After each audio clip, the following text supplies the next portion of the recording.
Halo kawan, oke lanjut. Berikut ini adalah faktor-faktor yang tidak dapat mendorong terjadinya perdagangan internasional. Sama ya, kita gunakan analisis pilihan, nah, karena itu yang lebih tepat gitu ya. Apalagi nanti kalau soal-soalnya soal-soal yang tingkatnya lebih susah, itu biasanya tidak terlalu letterlux dengan yang ada di buku. Jadi kita harus menganalisis pilihan.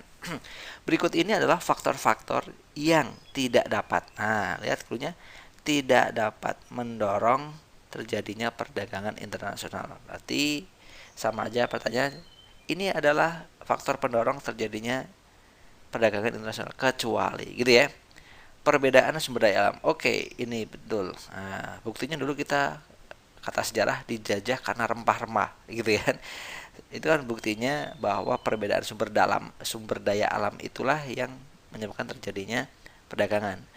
Dari Indonesia dibawa ke Eropa rempah-rempahnya gitu kan, dibawa ke Timur Tengah dan sebagainya. Sip, itu dia. Atau misalnya sumber minyak, daerah-daerah Arab lebih banyak tuh sumber minyaknya, dijual ke daerah Eropa, ke Asia dan sebagainya. Itu terjadinya sumber daya alam yang berbeda gitu ya. Oke, perbedaan teknologi. Yap, ini jelas ya.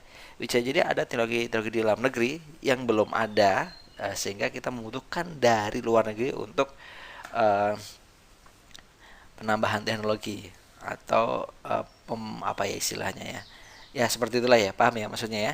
Sehingga kita bisa nyerap teknologi di negara lain untuk kita terapkan di dalam negeri kita, misalnya seperti itu. Atau kita mau beli barang yang belum bisa dibikin di dalam negeri karena teknologinya tidak memadai, sehingga kita beli barang dari pihak luar yang sudah menggunakan teknologi tersebut. Misalnya seperti itu. Selera, ini contoh nih, teman-teman yang suka K-pop misalnya gitu kan, ini contohnya. Jadi teman-teman di sini misalnya senang banyaknya gudeg gitu ya, atau misalnya nasi kuning gitu ya, nasi uduk gitu kan. Nah, sekarang mulai banyak dagang misalnya makanan-makanan Korea atau mungkin ala-ala Korea, baju dan sebagainya. Itu salah satu perbedaan selera yang menyebabkan perdagangan internasional gitu ya. Sip. Terus ada penghematan biaya produksi, bisa jadi gitu kan. Eh, kita banyak tuh perusahaan-perusahaan yang memindahkan pabriknya, perusahaan Eropa misalnya gitu ya, atau mana, atau Amerika memindahkan pabriknya di daerah negara yang berkembang. Mereka bikin pabrik di situ sehingga biaya produksinya lebih rendah gitu ya, sehingga harganya lebih turun dan bisa dijual ke negara-negara lain ya, sehingga dia masih dapat keuntungan dari situ. Itu contohnya seperti itu. Yap. Oke. Nah, terus persamaan pendapatan. Enggak ya. Jadi enggak ada hubungannya. Pendapatan negara mau sama mau beda antar negara tersebut tidak menentukan terjadi perdagangan antar negara itu, gitu kan? Kebayang ya? Jadi ini nggak menentukan terjadinya perdagangan atau enggak. Nggak harus sama baru terjadi perdagangan, gitu kan? Sip, paham ya? Berarti kecualinya adalah ini dia, persamaan pendapat. Oke, see you. Dadah.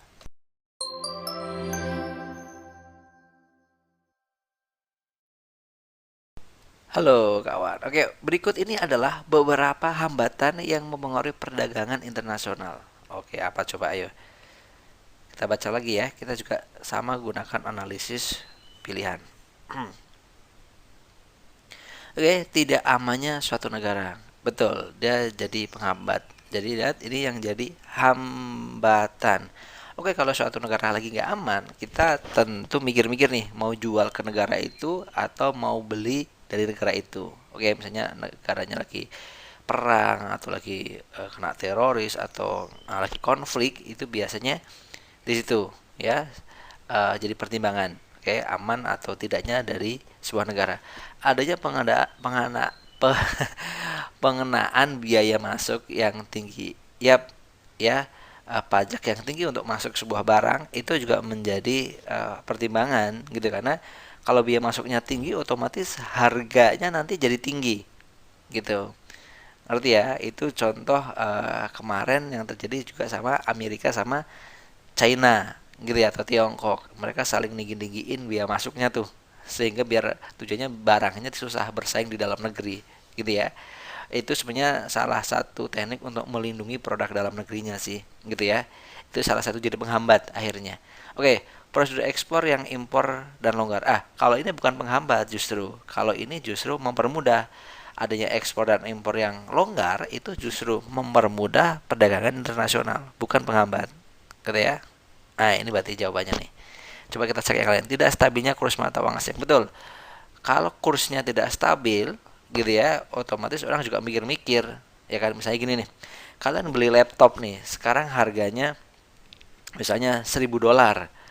$1.000. Dolarnya misalnya 15.000. Berarti kan kalian modalnya berapa? 15 juta kan? Tiba-tiba besok seminggu berikutnya dolarnya turun jadi 10.000. Akhirnya harga laptop itu jadi 10 juta, kalian udah rugi itu 5 juta gitu kan ya. Jadi kurs mata uang asing juga sangat mempengaruhi gitu. Oke ya, bayang sampai sini ya. Sip. Kebijakan ekonomi internasional oleh pemerintah, ya betul. Kebijakan ekonominya secara internasional itu juga mempengaruhi. Contohnya undang-undangnya gitu ya. Nanti undang-undang tentang ekspor, tentang impor semakin mudah berarti akan semakin mempermudah perdagangan internasional. Semakin susah ya otomatis akan menghambat. Oke, sip. Berarti jawabannya yang mana, saudara-saudara? Ini dia. Kalau ini justru dia mempermudah. Oke, see you. Dadah. Semangat, sukses buat kalian.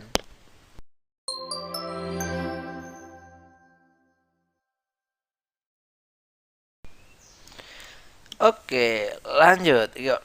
Salah satu pendorong perdagangan internasional bagi suatu negara adalah, oke, ini tadi udah dibahas kalau nggak salah di soal berikutnya. Kalau kalian sudah baca atau sudah lihat video soal sebelumnya ini sudah dibahas, tapi dengan perspektif yang berbeda. Wis, mantap. Oke. Salah satu pendorong perdagangan internasional bagi suatu negara. Salah satunya apa aja sih? Betul. Biasanya itu antar negara akan jadi perdagangan biasanya itu satu, perbedaan apa? Perbedaan sumber daya alamnya misalnya atau SDA-nya.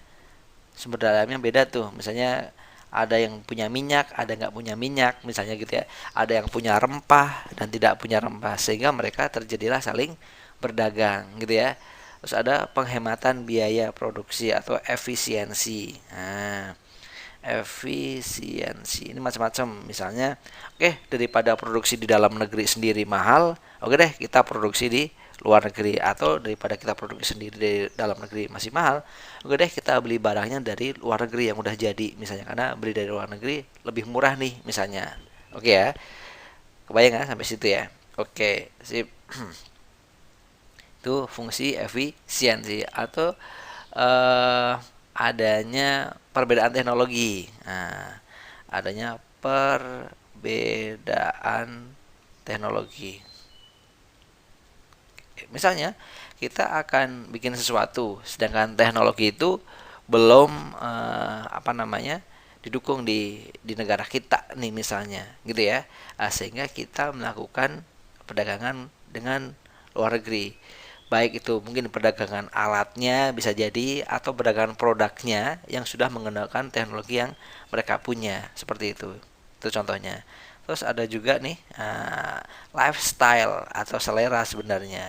Misal kayak dulu kayaknya ramai ke Jepang-Jepangan tuh, ya. eh Orang seneng barang-barang yang berbau Jepang gitu ya. Nah, sekarang lagi ramenya Korea-Koreaan. Orang seneng barang-barang yang berbau Korea Korea atau ke Arab-Araban. Orang seneng yang berbau Arab misalnya. Itu juga mengundang terjadinya perdagangan antar negara gitu ya. Misalnya kalian mau beli barang dari Eropa karena kalian sering barang-barang Eropa, mau beli barang dari Korea. Nah, seperti itu juga mengakibatkan perdagangan internasional. Oke, manfaat yang paling cocok. Salah satu faktor pendorong perdagangan internasional adalah, oke, ahli teknologi canggih, kebebasan berdagang, meningkatkan nilai mata uang bersamaan. Ini dia selera, gitu ya. Sip, itu dia. Oke, oke, sip, ngerti ya sampai sini ya. Oke, see you, dadah, semangat buat kalian.